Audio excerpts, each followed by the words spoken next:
There comes a moment in the evolution of every nation when it must decide. Will it continue seeking approval from those who never truly had its best interests at heart? Or will it step into its own light? For India, that moment has arrived, and Jaishankar, with calm precision and unshakable resolve, delivered the final strike that made one thing undeniably clear: India is no longer asking for a seat at the table. It is building its own. You see, for decades India played within the rules set by others. It echoed ideas borrowed from Western political theorists, abided by economic models imposed by institutions headquartered oceans away, and justified its rise in terms palatable to foreign powers. But the cost of that deference was identity. That posture, always looking outward for validation, became a form of dependency more dangerous than colonial chains, a psychological one. Jaishankar understood something essential about power. True sovereignty is not granted by treaties or votes in global bodies. It is claimed internally through self-definition. His final strike was not one of aggression, but of clarity. He didn't raise a fist, he raised a mirror. A mirror to the West, exposing the asymmetry in how values like democracy and human rights are weaponized to control rather than uplift. And a mirror to India itself, urging it to stop seeing itself through foreign eyes. The silence from Washington, from Brussels, from all the usual centers of commentary, that silence wasn't confusion. It was recognition. They knew what had just happened. For the first time in modern history, India had rejected the language of dependence not with defiance, but with self-assurance. And that, my friends, is far more dangerous to old empires than any act of war. When a nation rewrites the story it tells about itself, it rewrites its destiny. Jaishankar's leadership turned India's gaze inward toward its ancient wisdom, its civilizational strength, and its unrealized potential. No longer is India content to be the world's fastest growing economy or the largest democracy merely in numbers. It now demands to be respected for the depth of its ideas, the coherence of its philosophy, and the quiet endurance of its people. This isn't about East versus West. It's about truth versus illusion. India's rise is not a threat to global order, it's a challenge to its imbalance. And that's why the silence from the old powers speaks volumes. They are no longer ignoring India. They are recalibrating because they know the days of dominance through narrative control are over. In the end, real power doesn't scream. It doesn't beg. It simply stands tall, grounded, unshakable, undeniable. And today, India is standing taller than ever before. Let the world watch. Let them whisper in their silence. Because when you no longer need their approval, you've already won. There's a difference between reacting and responding, between flinching at every gust of global wind and calmly navigating the storm. For years, India was viewed as the former reactive, cautious, sometimes uncertain. But under Jaishankar's stewardship, that perception has shifted. Quietly, subtly, powerfully, because what the world is witnessing now is not an India that waits to be pushed, but an India that moves with purpose. And that, my friends, is the mark of strategic maturity. Jaishankar understands that real diplomacy isn't loud. It isn't about bluster or dramatic headlines. It's about positioning, understanding the board before the first move is made. His approach to foreign affairs isn't rooted in emotional reaction or ideological rigidity. It's guided by clarity, by an almost surgical awareness of time, place, and consequence. In doing so, India has moved from being a responder to being an originator, from being the subject of global strategies to becoming the architect of its own. You might ask, what changed? And the answer lies not in policy papers, but in posture. India no longer negotiates out of desperation, nor does it defend itself against narratives designed to keep it small. It sets the terms, it invites conversation, And when it's not invited to the room, it builds a new room. That's the essence of real power. Not dominance through noise, but authority through presence. We've seen it in how India navigates the U.S. China rivalry, not picking sides, but asserting its own. We've seen it in how it engages with Russia, not apologizing, but prioritizing national interest. And perhaps most importantly, we've seen it in how India has engaged with the global South, offering technology, medicine, infrastructure, not as charity, but as partnership. That is the transformation. No longer waiting for the world to include it. Now it includes the world in its vision, and it's here that strategy becomes something deeper, something psychological. JAISHANKAR'S diplomacy reflects a confidence that is not performative, but internal. A belief that India doesn't need to shout to be heard. That a well-timed whisper, grounded in truth, can shift the balance more than 1,000 speeches. This is the maturity of a civilization that has weathered centuries, now choosing to lead not out of vengeance, but out of vision. Where once we might have measured power in weapons or wealth, now we measure it in wisdom, in the ability to act, not react, in the courage to choose precision over provocation. India is no longer trying to prove itself, it's positioning itself. With every calculated step, it's redefining what leadership looks like in an age tired of theatrics. So, here's the lesson. True strength lies in knowing when to move and when not to, when to speak and when silence says more. In a world spinning on noise and chaos, India has chosen clarity, and that clarity is now reshaping the future. The world has long been governed not just by armies or economies, but by the illusion of moral superiority. And for decades, Western powers have worn that illusion like armor, preaching democracy, championing human rights, claiming to defend the vulnerable. But Jaishankar, with the quiet force of truth, pierced that illusion. Not with accusation, but with exposure. He didn't yell about hypocrisy. He simply revealed it and let the weight of it collapse under its own contradiction. You see, there's something deeply unsettling about being told what justice is by those who have profited from injustice. For years, the same voices that dictated the terms of freedom were the ones arming conflicts, destabilizing economies, and installing regimes when it suited them. That kind of double standard wasn't just a policy problem, it was psychological manipulation. It taught entire nations, including India, to internalize shame for not living up to an ideal that was never applied equally in the first place. But Jaishankar didn't just push back against that framework, he dismantled it piece by piece. With every public statement, every calmly delivered counterpoint, he turned the mirror outward. When questioned about India's ties with Russia, he asked why the West's oil imports weren't held to the same scrutiny. When pressed on human rights, he reminded the world of how those very rights were trampled during colonial conquest and economic coercion. And when criticized on democracy, he reminded them that India didn't need a lecture, it needed space to define democracy on its own terms. That shift was monumental, because suddenly the old game didn't work anymore. The usual playbook, shame, pressure, isolation, began to fall flat. Not because India had become defiant, but because it had become sovereign. The West had grown accustomed to nations backing down when morality was invoked.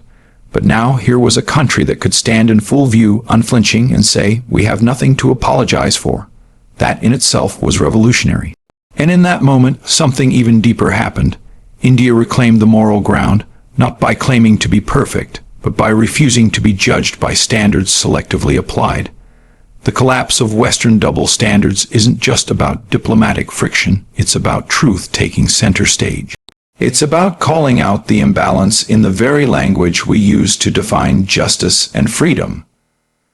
Because the most powerful act a nation can perform is not to imitate those who came before, but to redefine what it means to lead. Jaishankar didn't shout over the noise, he waited for the silence after the storm. and then spoke with conviction. That's when people listen. So the lesson is this: morality without consistency is just control. But when a nation finds the courage to speak its truth calmly, clearly, without fear, it doesn't just change its own story. It changes the very rules of the world stage. There was a time when the world was painted in black and white, East versus West, democracy versus authoritarianism, capitalism versus socialism. It was a neat story, simple, clean, but the world was never that simple, and it certainly isn't anymore. The old alliances that once held everything together are fraying, not because the world is breaking down, but because it's growing up. And in this new, more complicated landscape, India hasn't just adapted, it's begun to lead. Jaishankar understood early on that the future of global influence wouldn't be determined by who shouts the loudest, but by who listens the deepest. And while Western powers clung to their traditional alliances, often recycled, and rigid, India stepped into the silence between them. It began to build something new, not through coercion, not through domination, but through relationship. India's engagement with the global South wasn't just political, it was deeply philosophical. It offered something the old powers couldn't: respect. A recognition of shared struggle, of dignity, of sovereignty. In Africa, Latin America, Southeast Asia, places long treated as chessboards for other people's games, India came forward not as a player, but as a partner. And that distinction made all the difference. What the West saw as soft power, India practiced as human power, sharing vaccines not for headlines, but for healing, offering infrastructure not in exchange for loyalty, but in pursuit of mutual growth. This wasn't diplomacy for the sake of influence, it was diplomacy rooted in empathy. And empathy, when carried with clarity, becomes a force more durable than any alliance built on fear. Now, something remarkable is happening.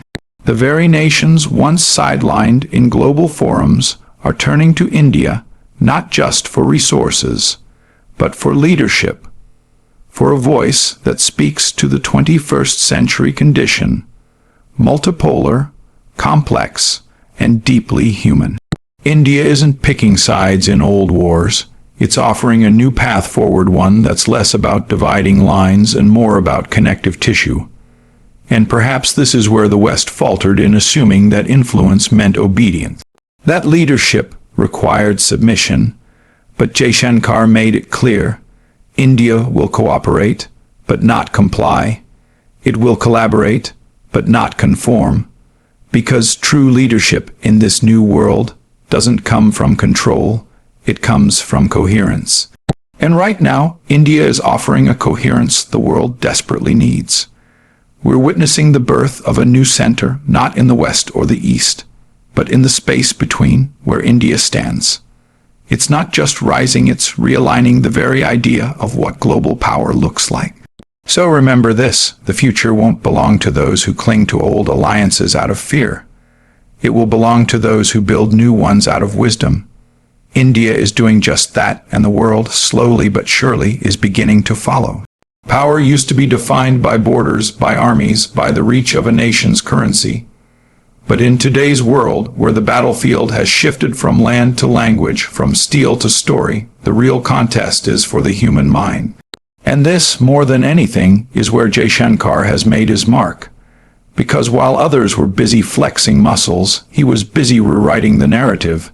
You see, in the age of global media, perception isn't just a reflection of power, it is power. And for years, India's story was told by others, often distorted, often incomplete. India was portrayed as chaotic, unstable, too complex to be taken seriously. But that was never the truth, it was just a convenient fiction. A narrative that kept India in a supporting role, while the same old powers played hero and villain on the world stage. Jaishankar knew the danger of that silence. When you don't speak your own truth, someone else will speak it for you. So he didn't just step up as a diplomat, he stepped up as a storyteller. Not with grand performances or flashy slogans, but with calm precision. Each statement, each interview, each public appearance carefully chosen, surgically delivered. He began to reshape the global understanding of India, not as a nation trying to catch up, but as a civilization that had always been ahead in ways the world was only beginning to understand. This was psychological warfare at its finest, not in the destructive sense, but in the sense of reclaiming mental ground. Jaishankar challenged not only the policies of the West, but their assumptions. He questioned the lens through which India had been viewed and forced the world to look again. Suddenly, India wasn't the subject of foreign commentary. It was the voice others had to respond to. That shift is deeper than it seems. Because when a nation gains control over its own narrative, it changes how its people see themselves. It lifts the collective self-image. It fuels confidence not just in policy rooms, but in classrooms, in businesses, in the everyday person walking down the street. And that kind of transformation, internal, cultural, psychological, is what leads to lasting national strength. So while some powers scramble to keep control of institutions and treaties, India is playing a longer game. It's securing its place in the global imagination, and that, in the end, may be the most powerful move of all. Because if you can change the story, you can change the future. And today, India is no longer being written into someone else's script, it's holding the pen. Never forget, the most profound battles are fought not on battlefields, but in the human mind. Win that space, and you don't just lead, you last. When we talk about power, we often default to the old images: tanks rolling down roads, flags raised in conquered capitals, presidents standing at podiums with the world at their feet. But that's a relic of another age. The 21st century doesn't need more conquerors. It needs custodians. And what India is offering through Jaishankar's vision is not a new empire, it's a new ethic. One grounded not in fear, but in responsibility. You see, for too long, global leadership has been about dominance, about who can control more, consume more, dictate more. But domination is a fragile thing. It breeds resentment, it isolates, it invites rebellion. What the world needs now is something deeper: leadership rooted in moral clarity. And India, a civilization that has endured not by conquering others, but by cultivating itself, is uniquely positioned to offer that. Jaishankar's diplomacy isn't about muscle, it's about message. And that message is clear. Power without purpose is hollow. In every forum, every conflict, every negotiation, he reminds the world that leadership must serve something higher than self-interest. Whether it's advocating for equity in vaccine access, defending the sovereignty of developing nations, or simply refusing to be bullied into silence, India is showing that strength and principle don't have to be at odds. That kind of power is rare. It doesn't parade itself. It doesn't seek applause. It simply stands firm like a tree with deep roots, unmoved by passing winds. And because it isn't insecure, it isn't reactive. That's why India doesn't need to mimic the West or align with the East. It stands in its own lane, grounded, ancient, future-facing. This isn't soft power. It's sovereign power, the kind that emerges when a nation knows who it is and refuses to be anything less. India isn't asking for permission anymore. It isn't trying to be the next America or the next China. It's being itself unapologetically, intelligently, deliberately. And that's the real revolution. Country rising not with bombs or threats, but with wisdom and restraint. That's what unnerves the old powers, because deep down they understand something essential. Moral authority can't be bought, and it can't be imposed. It must be earned, and right now, India is earning it one choice, one stance, one word at a time. So here's the reflection we're left with. The most enduring empires aren't built by those who demand loyalty, but by those who inspire trust. And in a world starving for leadership that's as principled as it is powerful, India has chosen to lead not just by force, but by example, because in the end, it's not about how loudly you lead. It's about how deeply your leadership echoes when the noise fades.